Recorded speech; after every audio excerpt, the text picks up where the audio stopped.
studying Mark's Gospel on a Sunday morning, aren't we? And last week we looked at that strange account of Jesus cursing the fig tree. So I thought we'd do a bit of revision, all right? Saved me doing all the work. Remember, that what Jesus did last week, I said, was a real-life parable. So what was the fig tree a picture of? Who remembers? Yeah, the temple. Great. And the nation of Israel. Good work. Okay. And when Jesus comes across this fig tree, what does he look for? What's he looking for? Fruit, yeah. Anyone remember the name of the fruit? Oh, there's a tricky one. Who said breba? Well done. It was a breba. And what did the spiritual fruit. You've already said that. Who remembers, though, what does spiritual fruit look like in real life? It was from Micah chapter 6. What was God actually looking for? Do justice. Wait, let's have some hands. Harry, do you know what the middle one was? All right, someone help Harry out. Love, mercy, and the sorry, should I say that right? Humbly, yeah, walk humbly. That is what God was looking for, what Jesus is looking for as he goes through the temple. Jesus inspects the temple and he looks at the hearts of the people, but it's all one big show, isn't it? And therefore, when he curses the fig tree and it withers, well, he says, look, that's going to happen to the temple. The law of Moses, the old system, is unable to change people's hearts. It's unable to bring forth spiritual fruit, manifesting in people's good works. So Jesus says, I'm going to rip it down. So this morning, we're just going to pick up the narrative. Jesus is going to create a new path to God. If the temple can't get us to God, well, then we need another way, don't we? The King's way, the King's path. So we've got 3 points. We'll draw our lessons at the end. So point number 1, are we all doomed? So look at verse 20. As they passed by the next morning, they saw the fig tree withered away to its roots. And Peter remembered and said to him, Rabbi, look, the fig tree the fig tree you cursed has withered. So the fig tree, of course, is a picture of the temple. And if Jesus' words have shriveled up the fig tree from the root, then Mark's telling us that the temple in Jerusalem is likewise doomed. It is done for. Now look, here's the thing for us as 21st century Londoners. We look at this passage and we think, all right, fine. The temple's doomed. Fair enough. We've read these verses 1,000 times. Temple's done for, big deal. But of course, for the Jews, the first century temple was more than just a building. I think the closest idea we've got of it today is to think back to how the Western world felt on the afternoon of September the 11th, 2001. If you're old enough, you simply can't forget what happened that day, can you? So on the morning of September the 11th, 01, Islamists flew jumbo jets into 3 buildings in the United States. The World Trade Center in New York and the Pentagon in Washington, D.C. Now, of course, they destroyed buildings, didn't they? And killed thousands. But it was more than just bricks and mortar that was attacked that day. These buildings represented something. They represented America's financial might and her military might.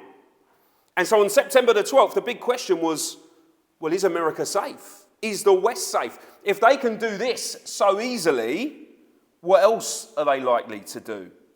It was an attack that deeply damaged the psyche and the confidence of the American nation. Well, look, the temple was even more crucial to the Jews at the time. It was the beating heart of the nation.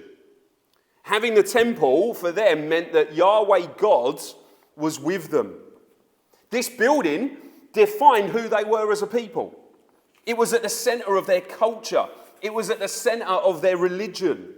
It was church and government, media and industry all rolled into one. Not only that, but crucially, this was the gateway to heaven. This is the one place on earth where a human being can come into the real felt presence of God. This is where the heavenly realm and the earthly realm are meant to intercept. They're meant to kiss at the point of the temple. But now Jesus says, well, this building's coming down. The heart of the Jewish nation is going to be ripped out. And not one stone will be left on top of another, he says. So the big question for the early church is, well, is everyone doomed then? What is going to happen? If the temple is coming down, then the gateway to God is being shut off and no one can be saved. If the Jews are no longer going to be a kingdom of priests who lead the Gentile nations to Yahweh, then surely everyone on earth is condemned. Are we all doomed? Second point, ain't no mountain high enough. Verse 22, Jesus answered them, have faith in God. Or in other words, look, God will provide a way even though the temple is spiritually and soon to be physically dead. And then Jesus says something really odd in verse 23, doesn't he? Verse 23, truly I say to you, whoever says to this mountain be taken up and thrown into the sea, and does not doubt in his heart, but believes that what he says will come to pass, it will be done for him. Now, what on earth is Jesus talking about here? Why does he say it? Why does he say it now? What does he mean? Why does he seemingly seem to change the subject all of a sudden? Well, before we think about what it does mean, there's two things that we know it simply cannot mean, okay? Because many of you will know that this verse is a favourite of the prosperity gospel preacher.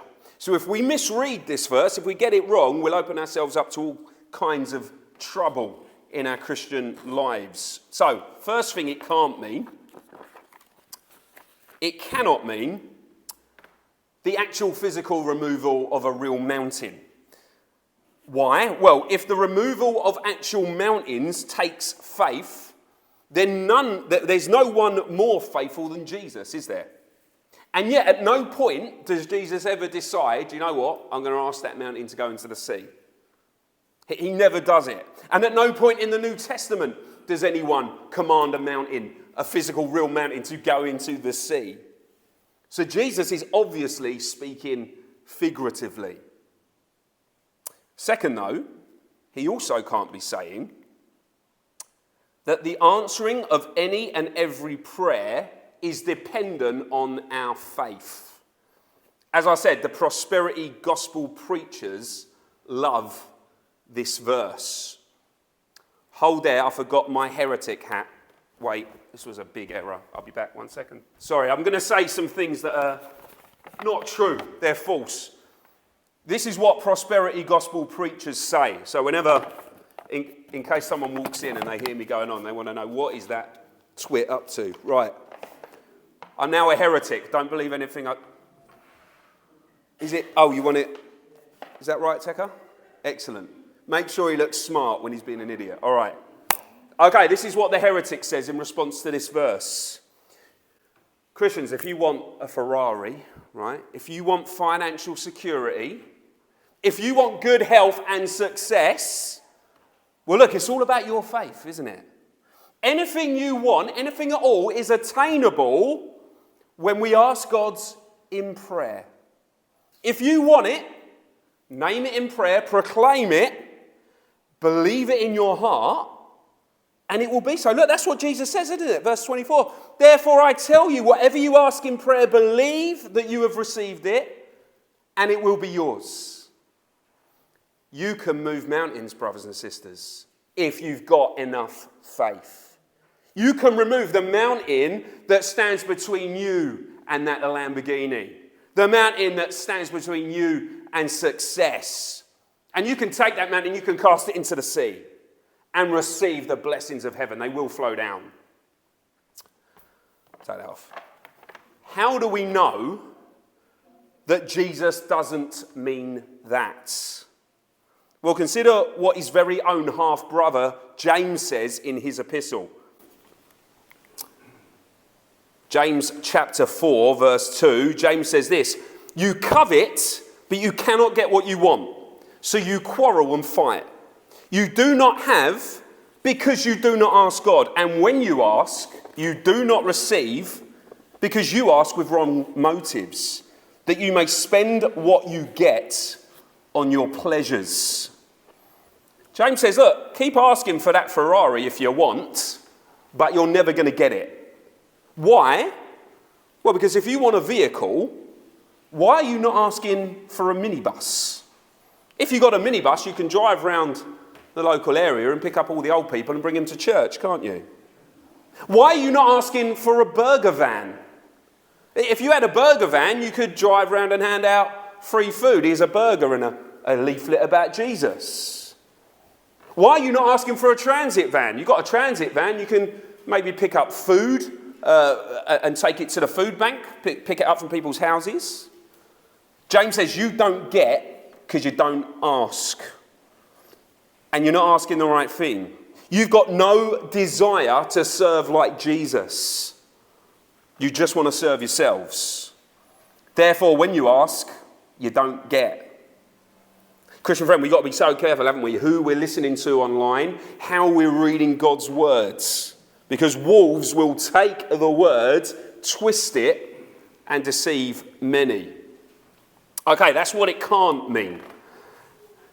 So what on earth is Jesus talking about then? Well, as usual, Jesus quotes the Old Testament. And when he does that, he expects us as his disciples to go and read what he's quoting. So look, there in red is a quote, and it's from the prophet Isaiah, amongst other prophets. Now, I warn you, the next 13 minutes are quite complicated, so it's all up on the screen to make it easy to understand. I'll try and make it make sense, right? Jesus quotes from Isaiah 40, a well-known passage. It says this, "A voice of one calling in the wilderness, prepare the way for the Lord. Make straight in the desert a highway for our God. Every valley shall be raised up, every mountain and hill made low. The rough ground shall become level, the rugged places a plain, and the glory of the Lord will be revealed. And all the people will see it together, for the mouth of the Lord has spoken." So understand what Jesus is saying. So to understand what Jesus is saying, we need to do a little bit of Old Testament history. All right, are you ready for a bit of Old Testament history? Good. Isaiah prophesies about a major event in Israel's history. Who knows what it is? What does Isaiah prophesy about? Say again? Before that, he prophesies about something else. A catastrophe that's going to happen. Sorry. The fall of Jerusalem, right? He's telling us, he tells the Israelites that they're all going to be taken into exile. Where are they taken into exile? Babylon. He says, you guys have broken God's law, your cities are going to be devastated, and your children will be taken into exile. But Isaiah also reassures his followers that the Israelites won't stay in exile forever. And that's what he's talking about here in Isaiah 40. He says, you're going to get back home. Remember, Israel was meant to be an Eden-like nation in the world. In the middle of this world of death and curse and pain, Israel was meant to be like a beacon. This is an Edenic existence. People are nice to one another. They love one another. They don't steal. They don't kill. They don't covet. They're worshipping gods, right? It's meant to be beautiful. And the Jews longed to get back to this Edenic state. Isaiah prophesies that there are going to be big barriers, big mountains that stand in the way of the Jews returning to their homelands. But those barriers are not going to stop God. God will not allow his children to stay in exile forever. And so Isaiah says God's going to carve out a path. He'll remove those barriers. The valleys will be lifted up, so you haven't got to keep trudging down the valley and up the valley. And the mountains will be laid low, so you haven't got to keep climbing up and down the valley. God will give you a flat path. Almost sounds like a tarmac road, doesn't it? It's great when a road gets re-tarmacked. All the white lines are clear. You can see where you're going. And it's got that smooth sort of, like driving on it, don't you? It's nice. Well, that's what God was going to do for his exiled people. In saying that, look, every mountain's going to be laid low, he's telling them that he's going to remove all barriers between them and getting home. Okay, question then for you guys. Imagine you're a Jew, you're in Babylon, you're stuck there. What two big problems do you have need to be overcome before you can get home? What empire are you stuck in? Babylon. So the first problem is Babylon, mate. You're a slave there. They're not going to allow you to go. What's the other big barrier between the Israelites, the Jews, and getting to Eden? And I'll give you a clue. It's everyone's barrier. Sin, yeah? They're sinful. That's why they've ended up in Babylon in the first place. So God has these two major barriers that he needs to overcome. This is the mountain and the valley, if you like. He's got to sort them out before he can restore this Edenic existence. So if you know your history, what king does God use to come and smash down the mountain of Babylon? Cyrus. Well done, Margaret. 10 points. Cyrus comes. He defeats Babylon and he says to the Jews, you can go home. And you can rebuild Jerusalem. You can rebuild your temple. King Cyrus is actually called a Messiah. Trickier one. King Cyrus is going to deal with Babylon. How can God deal with the people's sin? Well, quite simply, the sin has got to be paid for, hasn't it? It's got to be paid in full. Now, there are hints that happens in Isaiah. But it also happens elsewhere. So, how's that going to happen? Well, what Isaiah prophesies comes true. The Jews are taken into Babylon. Cyrus lets them out. He lets the Jews return to Jerusalem to rebuild the temple. And two key men are at the heart of that project to rebuild the temple, right? And their names are Zerubbabel, the governor. Nehemiah and that are all in. These are, you'll see why these are important in a minute. You've got Zerubbabel, the governor, and Joshua, the high priest. Zerubbabel is like the vice regent. He's in David's royal line, so he's almost the king, but he's a puppet king in that sense. And the other guy is Joshua, and he's a high priest. But notice in this image, what's Joshua's problem? Can you just see that? He's stained. He's dirty. And the high priest represents the nation. So if the high priest is dirty, then the nation is dirty. He's stained with sin and defilement. And that brings us to our second Old Testament prophet that Jesus wants us to think about. And his name is Zechariah. Zechariah is on the ground during the rebuilding of the temple. It's about to commence. And look what he says. Zechariah chapter 3. I'll read verse 3 as well. It says this. Now Joshua, the high priest, was standing before the angel. That's the angel of the Lord. This is, we'll get there in a minute. He's standing before an important angel, but he's clothed with filthy garments. And the angel said to those who were standing before him, remove the filthy garments from him. And he said to him, he said, behold, I have taken your iniquity away from you, and I will clothe you with pure garments. And I said, let them put a clear turban on his head. So they put a clean turban on his head and clothed him with garments. And the angel who is Yahweh was standing by. If you've been listening to our series in Genesis and Exodus, who can tell me who the angel of the Lord, the angel who is Yahweh, what's his other identity? Jesus. He is the Son of God. The Son of God says, look, here's the high priest. I'm going to wash him. I'm going to take away his sins so that he and the people can come into my presence. Therefore, another big barrier has been removed. And in the very next chapter, Jesus has got more to say. This time he says it to Zerubbabel. He says about Zerubbabel, who are you, O great mountain? Before Zerubbabel, you shall become a plain, you shall become a flat path. And he shall bring forward the top stone amid shouts of grace to it, grace to it. Well, what's Jesus saying here? Well, he's saying, look, here's Zerubbabel. And Zerubbabel, the king at the time, has been tasked with the rebuilding of the temple. And he's going to come, there he is, tasked with the rebuilding of the temple. But there's a mountain, there's a big set of problems between Zerubbabel starting the temple and it being finished.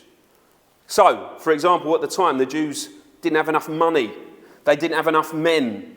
They didn't have enough resources. They didn't have enough expertise. The people who returned, remember, they're also trying to build their houses. So they've got this side project. They're trying to do their house, but also trying to rebuild God's house. They were discouraged. There were enemies insulting them, moaning at them, trying to stop the project. So there was this massive mountain between Zerubbabel and the empty temple plot. But look what Jesus says. He says, who are you, O great mountain? Before Zerubbabel, you shall become a plain. He shall bring forward the top stone. So in other words, Jesus is saying, I'm going to get rid of all those problems. And Zerubbabel, he's going to bring forward the top stone, or another word for it is the capstone or the cornerstone. This is the key stone that you would build an ancient building around. And everyone will rejoice and they'll say to it, bless the temple, grace to the temple. Zechariah chapter 4 verse 8 says this, the word of the Lord came to me saying, the hands of Zerubbabel have laid the foundation of this house. His hand shall also complete it. Then you will know that the Lord of hosts has sent me to you. For whoever has despised the day of small things shall rejoice, and they shall see the plumb line in the hand of Zerubbabel.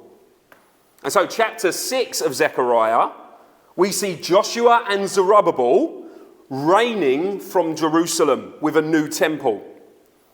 We've got a prophet and we've got a king. Sorry, we've got a priest and a king, and got Zechariah the prophet.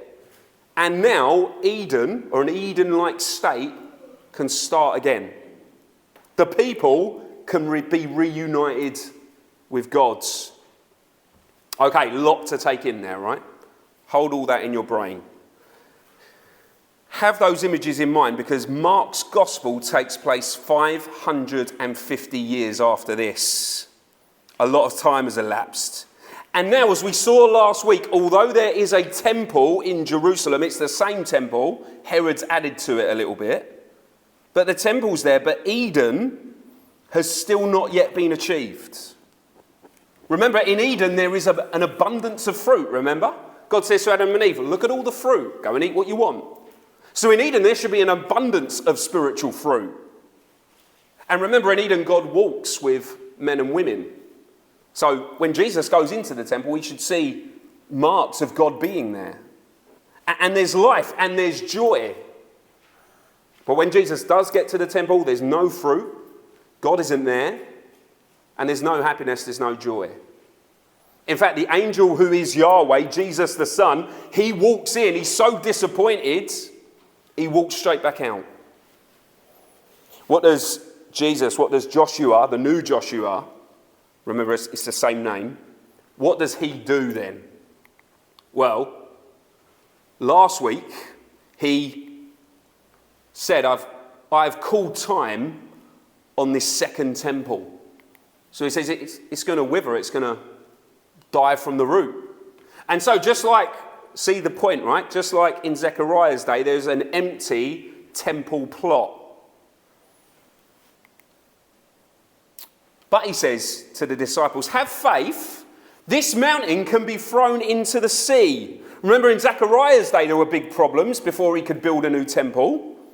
Well, now there are big obstacles, and the biggest obstacle is the sin of the people. Jesus, in essence, through picture language, he's telling the disciples that the Jews are still in exile. The temple is there, but it's not really there. In fact, it's like an empty plot. It's nothing, because God isn't there. And the reason God ain't sticking around is because of this massive mountain.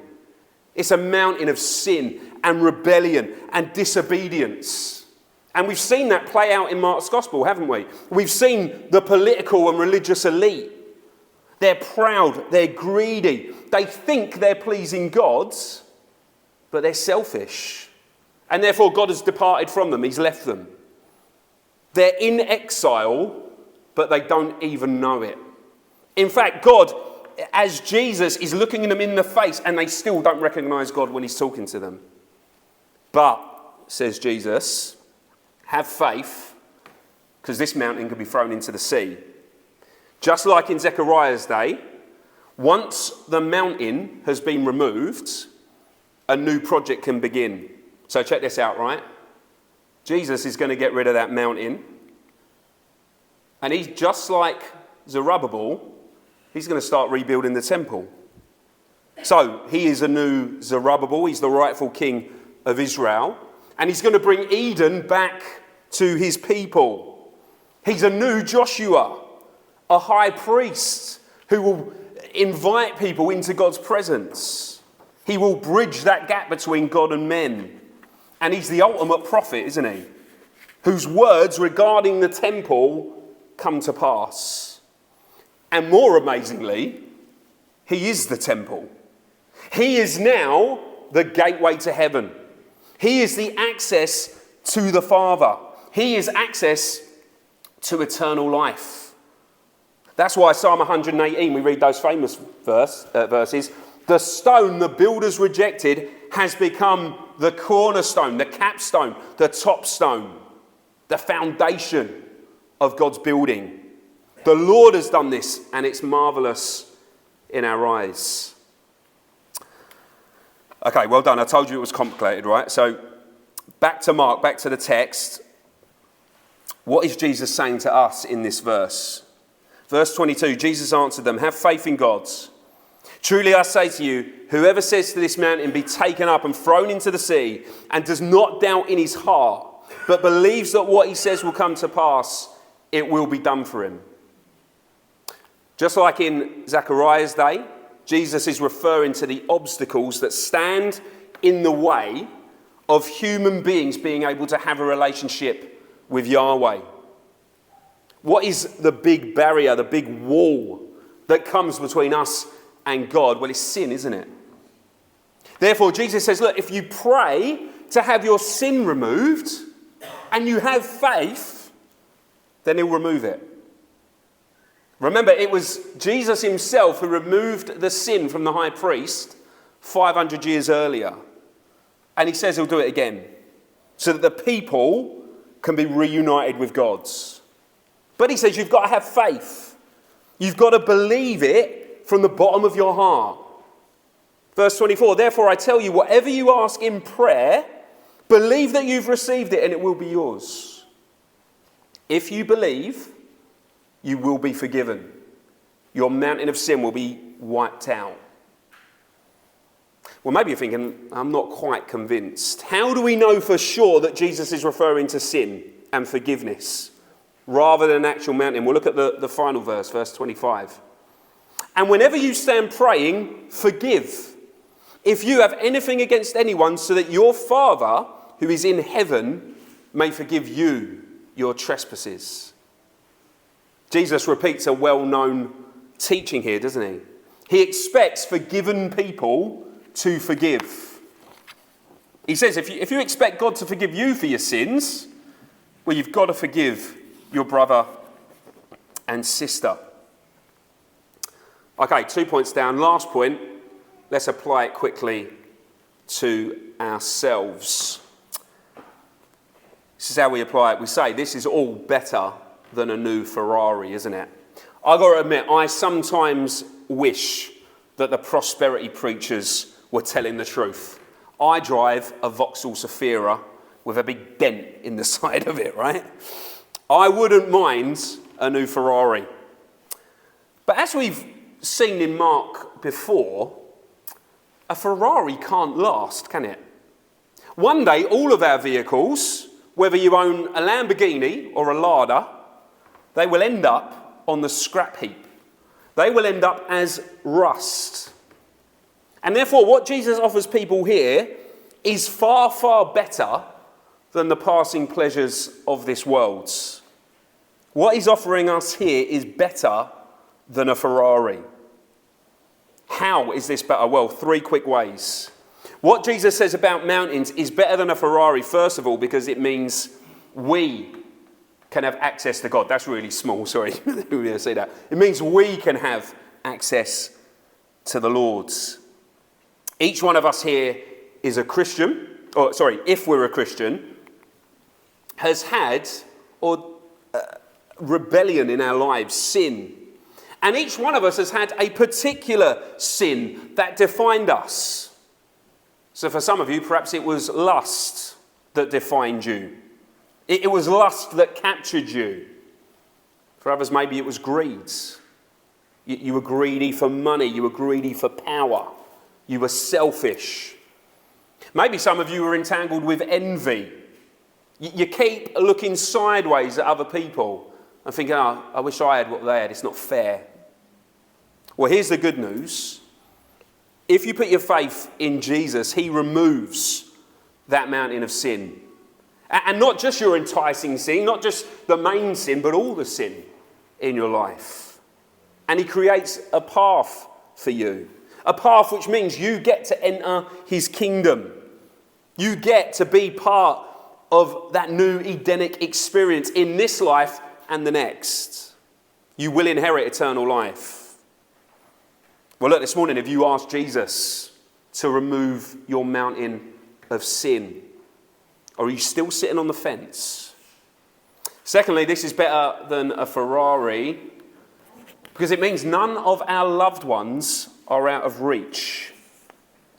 As I look around the room, I know that some of you have maybe children, grandchildren, siblings, close friends, and as it stands, they are on their way to a lost eternity. They're not on their way to heaven. So here's Mrs. Plum as an example, right? And sometimes we see our friends, our relatives, and we see a mountain of sin in their lives. Take Mrs. Plum, for example. Her big problem is addiction. Maybe she's addicted to drugs or alcohol or pornography, whatever it might be. Satan has got his claws into her, all the way in. And there looks to be absolutely no answer. How can this woman get to heaven?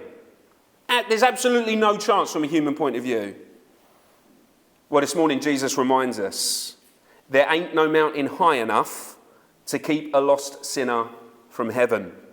No matter their sin, no matter their history, no matter the absolute pit of despair that they've put themselves in, it's not too much for Jesus to overcome. If he asks them, he will remove that mountain and they can inherit eternal life.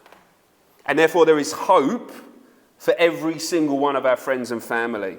We can pray for them with confidence, knowing that the minute that they turn to Jesus, their mountain will be laid low, their valley will be lifted high, and they can come into his kingdom. There is no obstacle with Christ. Thirdly, finally, this is better than a Ferrari, because it means that our society can be changed one sinner at a time.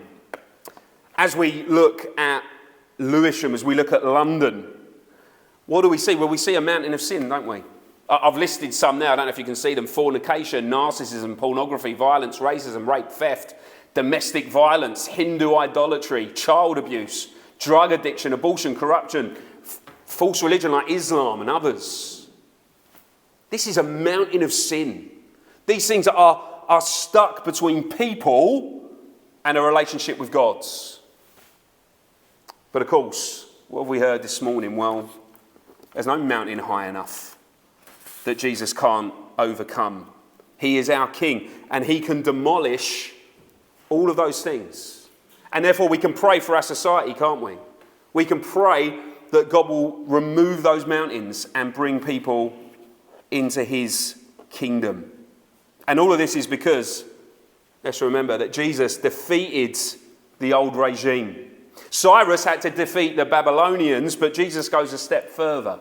He defeats the king of Babylon, the old serpent, the ruler of this world. He defeats Satan. And then, how does he wipe away our sin?